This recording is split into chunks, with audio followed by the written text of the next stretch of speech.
Hi, my name is Allie, and today I will be talking about manual restraints. Today I have with me my handler Alyssa and my horse Remy. Today I will be talking about verbal, physical, and chemical methods of restraining your horse. So our basic method of restraint is your halter and lead rope, and you want to make sure that your halter is fit well so that it's not loose or too tight so it can hurt the horse or yourself when messing with your horse. Okay, so the first physical restraint that I will be talking about is the nose chain.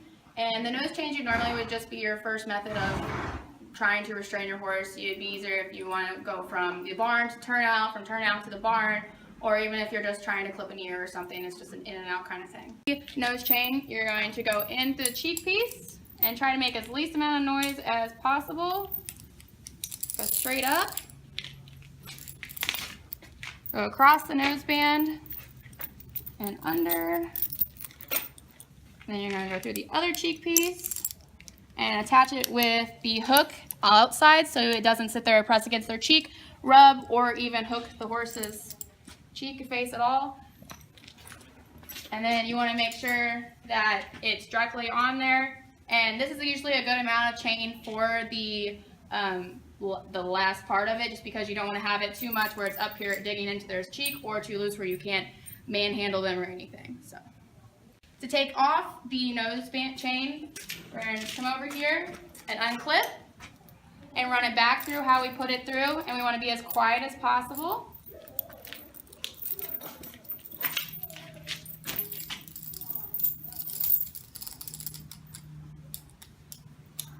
And that's how you do a nose chain.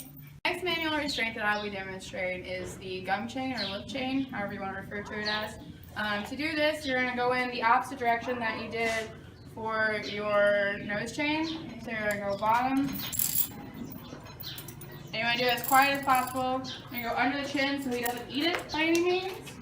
You're going to go through the other cheek piece and clip it on the side with the clip on the outside. And then to do so, you're just going to lift his gum up, press it firmly to the top of the thing, and then you only want to pull down like so. And you make sure it's flat along the gum chain, or the gums, just because you don't want them to make it bleed or be aggressive at all towards it. To take off the lip or gum chain, you basically just want to let it go on there and pull it down. I usually just pull it down underneath the chin and go across. And you want to unclip with the eyepiece out. Run that down. You want to make it as least noise as possible, again, because you are trying to keep them calm. And then you pull it out. And that's how you do the lip and gum chain. The next physical restraint that I'll be demonstrating is the lip twine. And lip twine is a lot like the gum or lip chain, except it is used with a twine or some kind of rope that you can use. And it is more of a direct and acute pressure. So to start that, you're going to go on the other side, run it through the cheek piece. And you want to just do kind of a simple knot.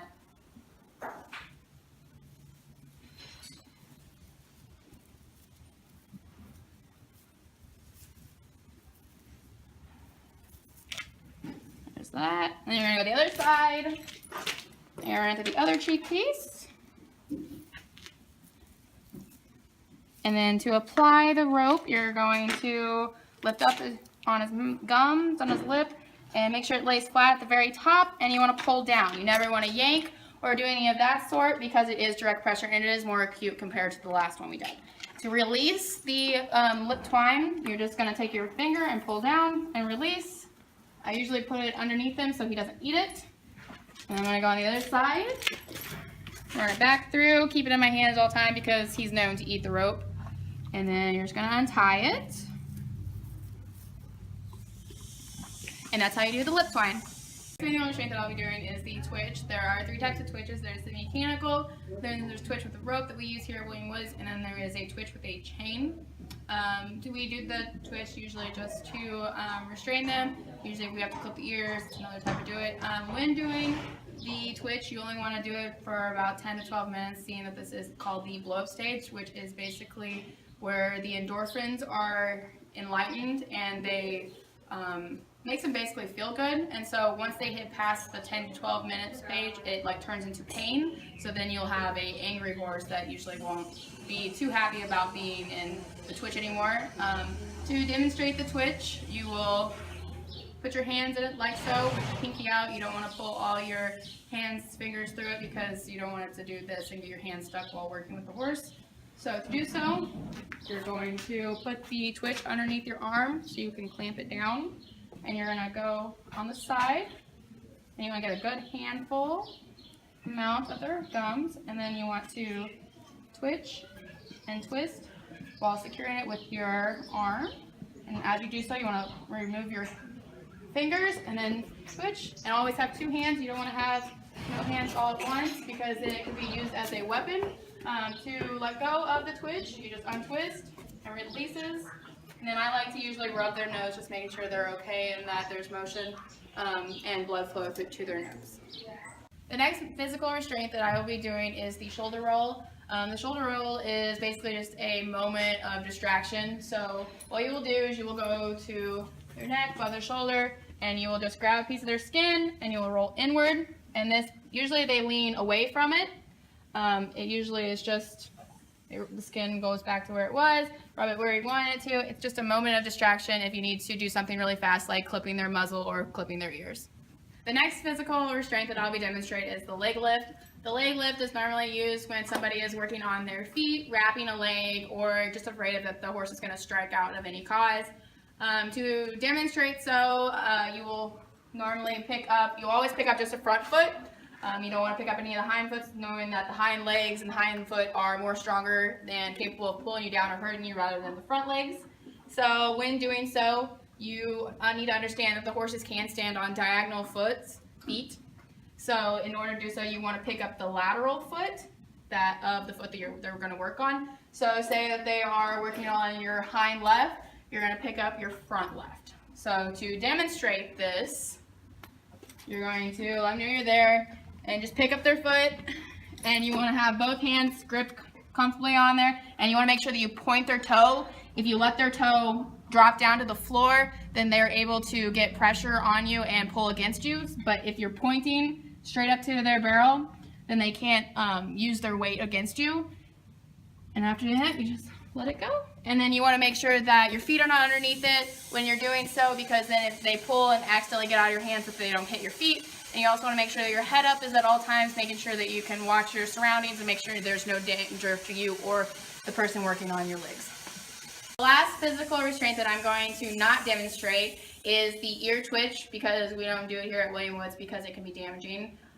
What you would do so is you would grab the ear and you would twist it and add pressure to them. This can be very damaging to the cartilage and even ruin their hearing. So because of this, we do not do it at William Woods. The last manual restraint is chemical. Chemical is normally your drugs that you use to calm them down or anything like that. This is a last resort, and you want to make sure that you don't already tried all the other physical and verbal restraints rather than going straight to the chemical. At William Woods, we use 3 different types of chemical restraints, and that's acepromazine and rompin, which is 1 to 4 cc's, and then ditomidine, which is a 4 to a half cc. Next manual restraint that I will be demonstrating is the verbal.